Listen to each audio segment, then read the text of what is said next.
Yo, another lock-in day, another dollar, as I like to say. Now, let's get into it. I think you guys are going to like what I have to show you today. We've got now introducing the one and only, the highly requested, constantly I'm getting messages, add this, add this, add this. People can't get enough of this. What is it, you may ask? Well, it's right here. It's right in front of you. Bleeg. Guys, it's real. It's real. Bleeg. Yep. Yep. I had to do it. I had to do it. So this is Bleeg. The idea with Bleeg is that you are able to boost further to start later in the game. So um, you might want to like start halfway, so you might not have the fuel or the thruster speed to actually get that far, but you want to be able to spend time there to get the minerals that spawn at that position. Because minerals kind of spawn the further you are in the. Sorry, this is Rocket. This is my indie game. I don't know if presumably you've seen it before, but it's an incremental game. You go up, you break rocks, you get a little further.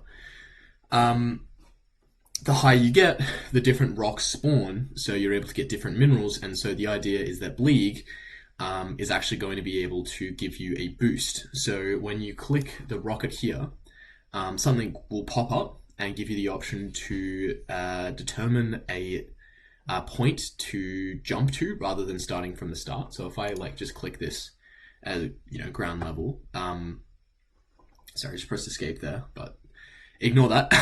If I just click start, I'll just start at the base level. I might want to start a little higher. So that's what Bleeg does. So there's the first upgrade, which you can see if I hover over it, there's a little very light outline. So that indicates that when I upgrade it, I can boost a little further next time. There's also this one. This is the discount that I get when I boost. So boosting also costs this new resource, which I'll talk about in a second. So you've got ideally you'd want to upgrade the discount so it's not so expensive to boost every time. And then there's also armor. So armor previously existed. I don't have any topaz unlocked now, but armor previously existed here.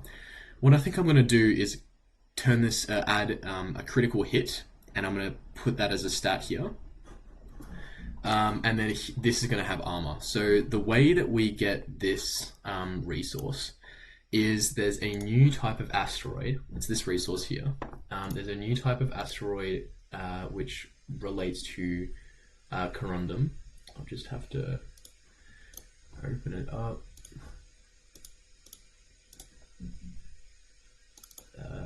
Here. These, and they look pretty different.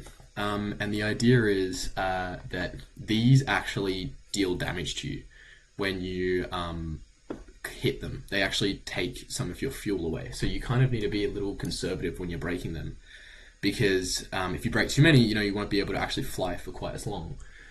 And then they drop corundum. So there's the kind of like risk reward versus like I want to be able to break as many minerals as I can, but also really want corundum because ultimately this will be essential for actually beating the game.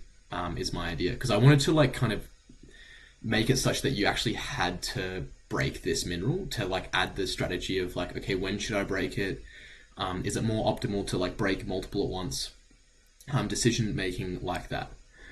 Then as for Bleeg, so the idea is it's taking me a while to kind of implement just because there's a lot of stuff going on.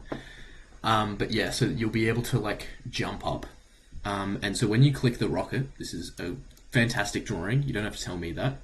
When you click the rocket, this UI will pop up and you can drag this little highlighted thing up and down. And sorry if there's any background noise, it's the rain. And then it'll show you what minerals will actually be available if you go to that point. And then you click boost or you just click fly and then you go off. So that's what I want to get done next week. But that's it for Bleeg. That's it for today. Also, the demo is out, so if you made it to the end of this video, thank you so much. The demo is actually out, so you can go play it right now. I did also a bit of work today on the demo, so I did want to quickly talk about what it's actually like for me to release a demo now. So I have released one before, but I've never been able to do it such that I release a demo that can be played in the browser, which actually has had a massive impact on the amount of people who've played the game. So these are the responses.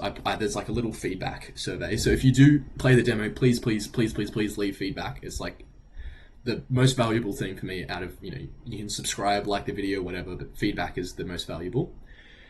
So this is the fraction of people having fun, if they finished the demo, how long they played for, and then some quality of life suggestions. But this is really interesting because I actually didn't really have this feedback when I first released BugTDX and FishTDX.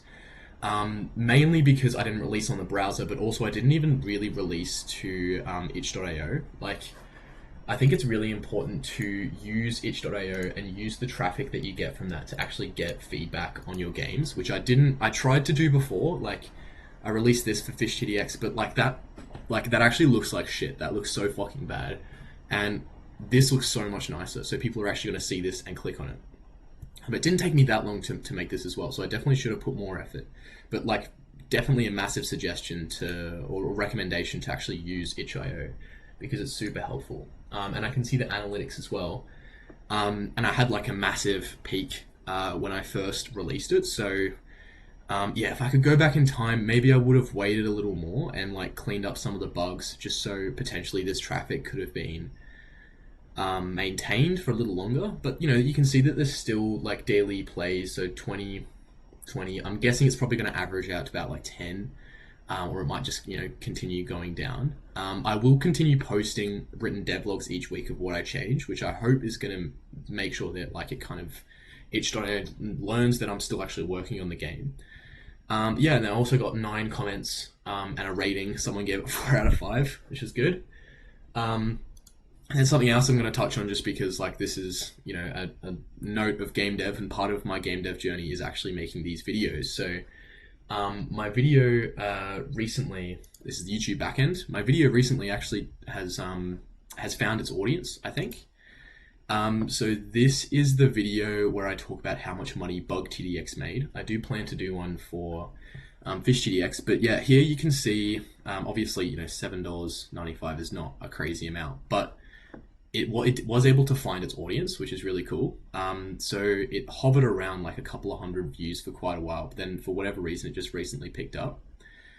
And I've kind of realized, like, I think this is super important because this video I did, like, it was literally just me talking to the camera, just as I am right now. And I really enjoy making these videos. So this was massive. I think, another thing that I'm going to note next time I go back to full-time game dev. So I did do that for FishTDX. I worked on it every day.